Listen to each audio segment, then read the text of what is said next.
Hi, this is Phil from Pollyanna's Parchment Craft. When I put this picture on Facebook last week, I got a lot of very nice, very positive comments, so thank you all very much. And I promised to show you how it was done. So here we are. This is the video of how we produce this. Now we start off with the whole design on canvas, and then we will proceed from there. I'll show you step by step how it's done. Now there's the whole design on canvas. I'm going to enlarge it in a second just so you can see the detail a little more. And these are in two parts. There's the mandala in the centre and the outside. So first of all we download that whole design to a USB. We can download it straight to your machine if you want to. And then we're going to remove the mandala out of the centre, because this isn't grouped at the moment. So we're going to move the mandala out of the centre. As you can see here, it's not grouped, and we can delete that. Bin it, gone. Now we need to download this design, because this is the design that we're going to foil with the We Are Memory Keepers quill foiling set. A mouthful that is.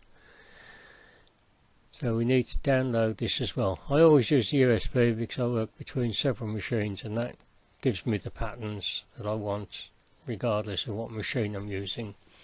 Today I'm using the SDX 125 and Pollyanna's DX cutting mat to start with, and a piece of white paper, our parchment paper on top, and our gold foil where it needs to be. Now for those of you who are new to canvas and new to scan and cut, wherever your design is on canvas, that's where it will download to on your actual mat. Get the camera steady. Switch the machine on.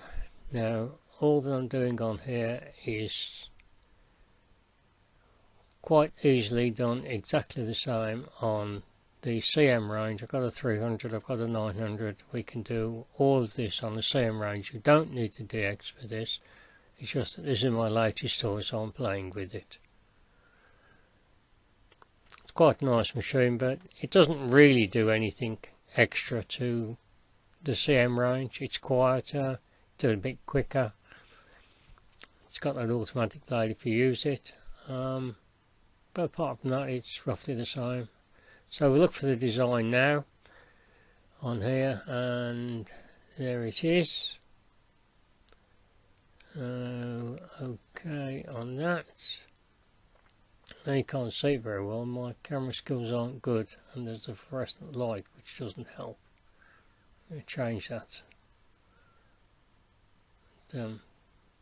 Design's just there on the mat of the screen. So it will be the same place on the mat on the machine. Now I've put this design using the squares, which are 1 inch squares, 1 inch from the left and 1 inch down, so that I know exactly where it is and exactly where it is going to foil on my card. Let's just make sure this is just exactly where I want it.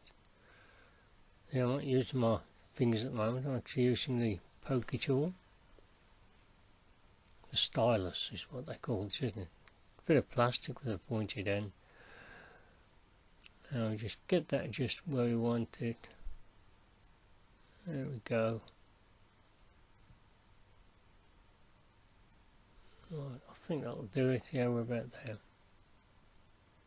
Because we don't want to get it foiling over any of the masking tape that I'm holding the actual foil onto the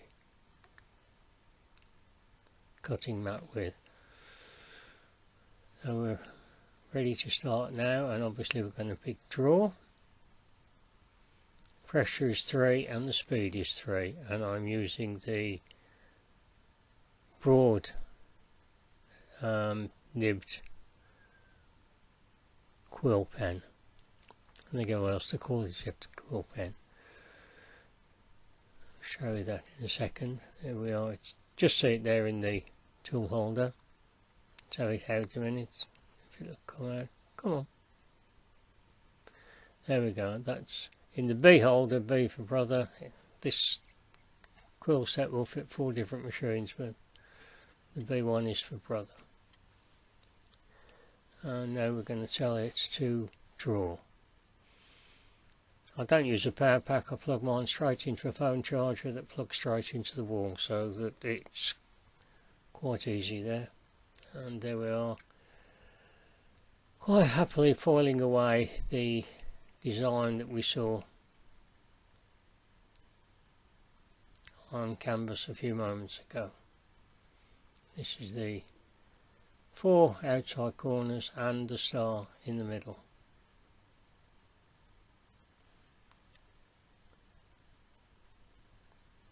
One thing I would warn, if you're using a power pack or anything, make sure that cable doesn't get trapped under the roller. I only say this because I've done it myself. It lying on the desk, and as the machines pull the card in, it's pulled the wire in as well, so make sure that stays well out of the way.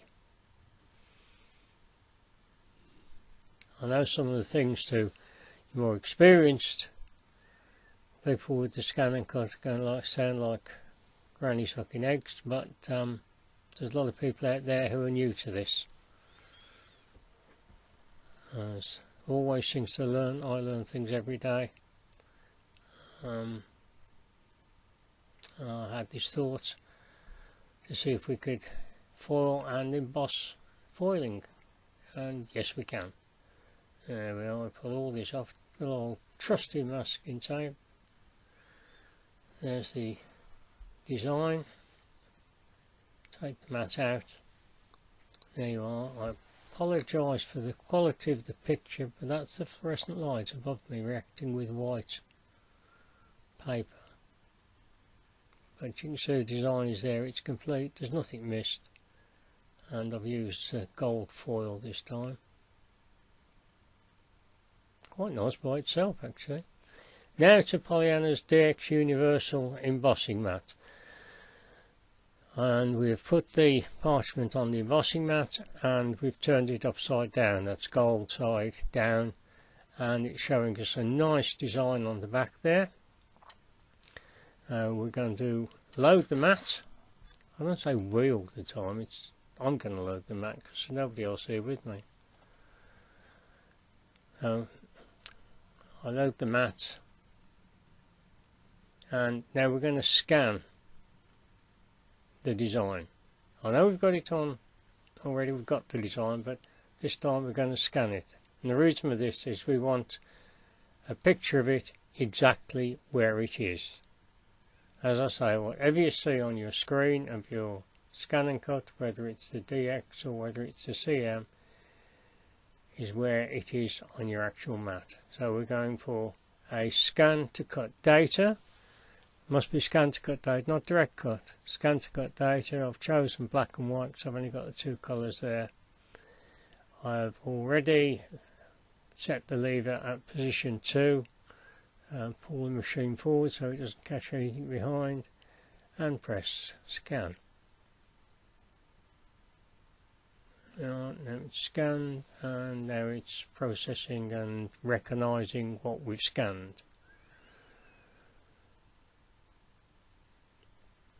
Takes a little time to recognise it. It's a reasonably complicated design, and we'll see it come up on the screen in a moment.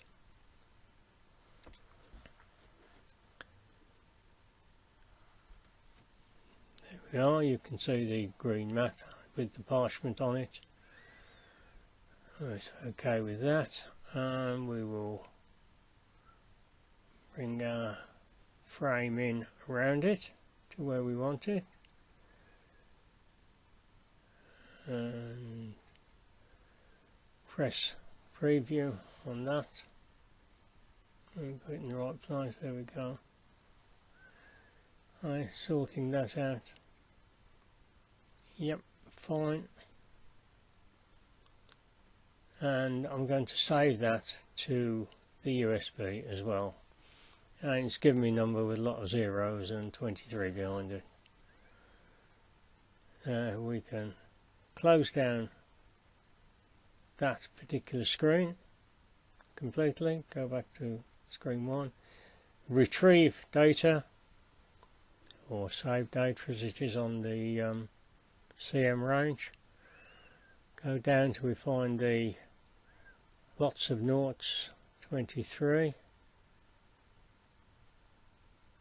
and there it is, and there it is on our screen. Now to that we're going to add the original design we downloaded. That's the whole design, that's the outside bit that we've foiled and the mandala from the centre of it. Go through the myriad designs I've got on here, and there it is. Okay, fine, click OK, and we've got the two designs next to each other. And now comes the only difficult bit of doing this. What we've got to do now is put the one design on top of the other. So first of all, I take a little tag. Oops, not that one, that's the one I always use. The reason I'm going to put a little tag on here for now is because you can easily move the last design you put on a screen, but we don't want to move the top design, we want to move the bottom one away from it, and we need everything else to stay in that position. So there we've got the two next to each other, we've put the little tag on and we've grouped it so that it's going to put a bigger square around it, which means I'll be able to pick it up easily. Pardon my hand here, but this is the only way I can do it where the camera is. We're going to enlarge it so I can see what I'm doing, and there we are. And now we're going to marry the two designs up so they are exact.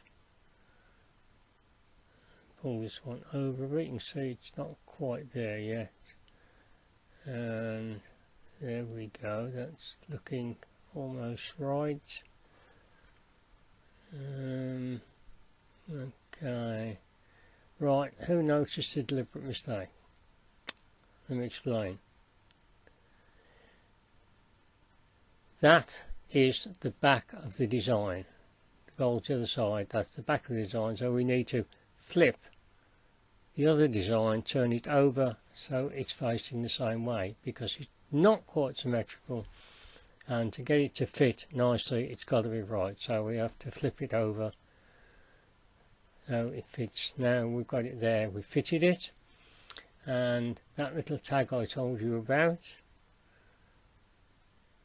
I click on it, there we go, and we can bring the whole design underneath down the screen.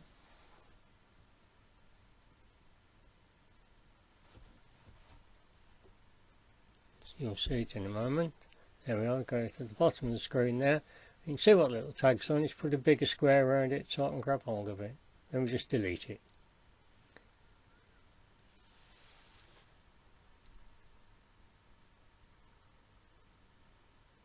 And we are left with the one design on the screen, which is exactly on top of the foil design we did on the other side of the parchment. Remember, when you're embossing parchment, you always emboss from the back. Standard pen holder and Pollyanna's parchment embossing tool. We do an embossing tool for parchment and we do a different embossing tool for cardstock.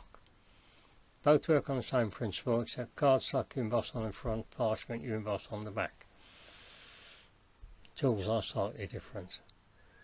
So now we are going to set this at a pressure of 4 I'm using and a speed of 3. Pressure of 4 and a speed of 3. I always advise you to start with a low pressure, and if it's not looking a heavy enough emboss for you, you can always go back over it. So here we go with it here. And I know the parchment, 160 gram parchment, and I know what works best on the embossing on it. For me, I'm using pressure 4 speed 3. We do an embossing mat for the DX machine, and we do embossing mats for the CM range of machines. We do cutting mats for both machines in 12 by 12, and we do a 12 by 24 cutting mat for the DX. Here you can see the pattern emerging now. This is the embossed pattern. This is 160 gram parchment. We're almost finished now, just putting the finishing touches to the embossing. See it quite clearly now. I have on certain parts of the design used the fill function and the solid fill on the machine and on canvas, so that it is, some of the parts of the design are more heavily embossed than the others because they're filled to give it a bit more relief. And it looks better, feels better, is better. There we go, that's all finished now, embossed, and you can feel how nicely it's embossed. You can feel it, you can feel the depth of the emboss on there. Now the magic trick. We take a piece of ordinary copy paper, ordinary thin copy paper, and slide it between the mat and the parchment. This is to protect the mat, because we're now with a standard blade going to cut out the hearts in this design. A standard blade, do not use the automatic blade for this, because if you use the automatic blade it will judge the value of the mat as 2 millimeters and it will cut it too deep. So you need a standard blade. I've got mine set on 4 and pressure on 0, because we're on parchment. I don't want to press hard on parchment, so I've just got the blade set on 4, pressure on 0, standard blade, not the automatic blade, because the automatic blade will try and cut 1 millimeter deep. Even on half cut it will cut 1 millimeter deep, I can assure you. So we can't use the automatic blade on this, we use just a standard blade. This is why I say it can be done just as easily on the CM as it can on the DX. There we are, all the hearts are coming out, so we can take the mat out and take off our masking tape. I use masking tape, it's cheap and it's cheerful, it does what I want it to do, and it doesn't mark the parchment. Use sellotape, it actually leaves a mark on, a sticky mark on the parchment, but masking tape doesn't. And it comes off ever so easily, or quite easily, and this one is being not so easy. And there you go, it's coming off now, and we will soon see the magic of our production. And I'm going to show you no copy paper was damaged during this experiment.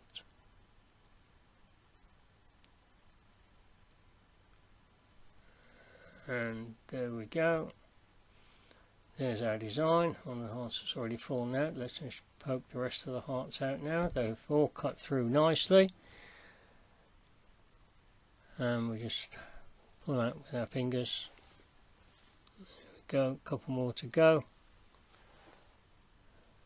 One more, 2 more. There we go, that's the last one. No, it's not, this is the last one. And there we have our finished design. The gold foil has been embossed, no paper damage.